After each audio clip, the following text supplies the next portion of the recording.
অসম সংবাদ এই পৰ্টেলটোদি মই সকলো আমাৰ ধনচিৰিবাসী বা সকলো বিটিডিবাসী ৰাইজক এটা বাৰ্তা দিব বিচাৰিছোঁ।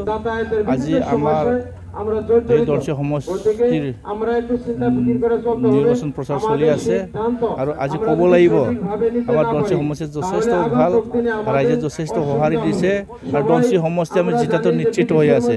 কিয়নো ধনচিৰি সমষ্টি যথেষ্ট আগতকৈ উন্নতি হ'ল আৰু কৰিব লগা বহুত আছে। বিগত 5 বছৰত বিপিএৰ পাৰ্টিত আমাৰ নাছিলে, AIDF দখলত আছিলে। এইবাৰ আমাৰ বিপিএৰ হাতত আহিব ধনচিৰি সমষ্টিটো।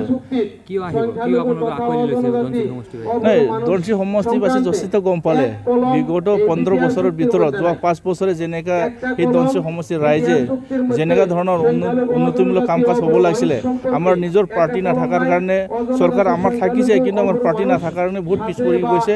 এই হিচাপে ধনচিৰিবাসী সকলো গম পাইছে। এইবাৰ বিপিএফ বাৰে 70টো বাৰৰ কাৰণে চৰকাৰৰ হাতত নিশ্চিত সকলোৱে জানে। এই হিচাপে ৰাইজে আৰু বিপিএফৰ ওপৰত বহুত বিশ্বাস আছে। এই হিচাপে যথেষ্ট ৰাইজে আমাক আঁকোৱালি লৈ যথেষ্ট সঁহাৰি দিয়ে আৰু যেনেকুৱা ধৰণৰ সমাগমৰ মাজত ৰাইজে আমাৰ যেনেকুৱা ধৰণৰ আঁকোৱালি ল'ব লাগে ঠিক তেনেকুৱা ধৰণৰ আঁকোৱালি লৈছে। বিপিএফ চৰকাৰ থকাৰ পিছত সি হাৰাৰ পিছত তথাপি ইয়াক TLC চেয়াৰমেন দিছিলে। TLC দিয়াৰ পিছত সি বহু মানুহৰ পৰা কাম দিম বুলি পইচা লৈ থোৱা আছে। এই হিচাপে ৰাইজে তেখেতক বিশ্বাসত নলয়। এই হিচাপে মই গম পাইছোঁ, যেতিয়া মই বহুত মোৰ সমষ্টিত ঘূৰিলোঁ আৰু দেখিলোঁ যেনেকৈ আগত ধৰণৰ মিতাৰাম বসুমতাৰী টিকেট নোপোৱাৰ কাৰণে পাৰ্টি এৰি যোৱাৰ কাৰণে ৰাইজে বহুত বেয়া পাইছে। আৰু তেখেতৰ আদৰ্শ আৰু নীতি তেখেতক বুজি পালে, তেখেতৰ আদৰ্শ আৰু নীতি গম পালে যে সি যদি টিকেট নোপোৱাৰ কাৰণে যদি পাৰ্টি বেয়া পায় তেতিয়াহ'লে ৰাইজে কেনেকৈ বিশ্বাসত ল'ব। এই হিচাপে তেখেতৰ মিতাৰাম বসুমতাৰী আজিৰ দিনত জিতাব নোৱাৰে। ওদালগুৰিত 10ত 10, ওদালগুৰিত টোটেল 10ত 10 পাম। যোৱাবাৰত আমি 9টা পাইছিলোঁ। ধনচিৰি কিবা এটা ভুলত আমি হাৰিছোঁ। এইবাৰ এইটো পুৰা আৰামছে উদ্ধাৰ হ'ব, একদম বিপুল ভোটত আমি জয় হ'ম। আগত 9টাতো আছে, 10ত 10 আমি জিকিম। UDF ফেক্টৰ নহয়, UDF একো ফেক্টৰ নহয়। আপোনালোকে নিশ্চয় ফিল্ডত দেখি আছে আমাৰ UDFৰ প্ৰাৰ্থী মিতাৰাম বসুমতাৰী ডাঙৰীয়া। নিশ্চয় তেখেতে এইবাৰ সংখ্যালঘু ৰাইজৰ ভোট পাম বুলি আশা কৰি UDF আহিছিল। কিন্তু এতিয়া যদি আমি সংখ্যালঘু ৰাইজবিলাকৰ গাঁৱত যদি যাওঁ, আমি উল্টা দৃশ্য দেখা পাওঁ। ইয়াত UDFৰ একো প্ৰভাৱ নাই। ৰাইজে ইতিমধ্যে পাইছে যোৱা বছৰ UDF দলক জিকোৱাৰ পিছত যে BTC অঞ্চলত UDF দল কৰি একো লাভ নাই, UDFৰ দ্বাৰা ইয়াত একো উন্নয়ন কৰিব নোৱাৰে, এই কথাটো বুজি পাইছে।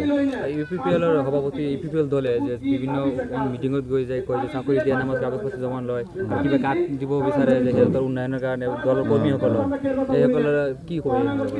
একচুৱেলি এইটো কথাটো কেনেকৈ ক'ম মই, প্ৰমোদ বড়ো ডাঙৰীয়াৰ ইছ্যুটো এইটো হ'ব নালাগিছিলে। যিজন মানুহে আন্দোলন কৰি কিবা কৰি এই অঞ্চলত একেবাৰে কিবা এটা লৈ আহিম কোৱা মানুহ, এইবিলাক কথা ক'বলৈ প্ৰয়োজনেই নাছিলে। তেখেতে যদি সঁচাকৈ ভাল কাম কৰিছে, বড়ো জাতিৰ কাৰণে হওক বা সকলো আমাৰ ইয়াত থকা জাতি জনগোষ্ঠীৰ কাৰণে যদি ভাল কাম কৰিলেহেঁতেন, তেখেতে এইবিলাক প্ৰলোভন দিয়াৰ একো প্ৰয়োজনে নাছিলে ইয়াতে। কিন্তু তেখেতে আজি যিহেতু যিখিনি চুক্তি কৰিছে, এইটো লৈ কোনো ৰাইজ মানে শান্তি বা সুখ নহয়, যাৰ ফলত তেখেতে আজি প্ৰলোভনৰ ৰাজনীতি কৰিব লগা হৈছে। যিখিনি কৈছে চাকৰি দিম, ক'তবা সেল্ফ হেল্প গ্ৰুপৰ নামত পইচা দিম, ক'তবা একাউণ্টত পইচা দি দিম, এইবিলাক চব প্ৰলোভন।